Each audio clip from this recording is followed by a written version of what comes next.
আলফাডাঙ্গার কুসুমদিতে এমন একটা রেস্টুরেন্ট আছে যেখানে খাওয়ার সাথে সাথে আছে প্রাকৃতিক ভিউ আর দারুণ সব photo spot. Welcome to Dhansiri restaurant.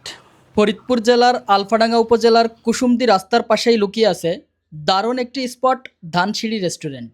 শুধু খাওয়ার জায়গা নয়, এখানে আছে পরিবারের সাথে সুন্দর সময় কাটানোর ব্যবস্থা। বাচ্চাদের জন্য রয়েছে ছোট ছোট খেলাধুলার অ্যাক্টিভিটি, যেখানে তারা মনের আনন্দে খেলতে পারে। ফটোপ্রেমীদের জন্য আছে বেশ কিছু সুন্দর ফটো কর্নার, যেখানে তুলতে পারেন দারুণ কিছু স্মৃতি। বন্ধুদের আড্ডা কিংবা পরিবারের সাথে বসে খাওয়ার জন্য রয়েছে ছোট ছোট ঘর সিস্টেমের আরামদায়ক বসার জায়গা।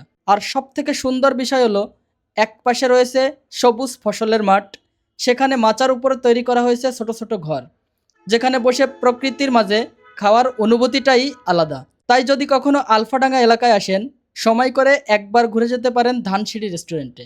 খাবার, আড্ডা আর প্রকৃতির ছোঁয়া সব একসাথে একই জায়গাতেই। আজকের মতো এখানেই শেষ করছি। আল্লাহ হাফেজ।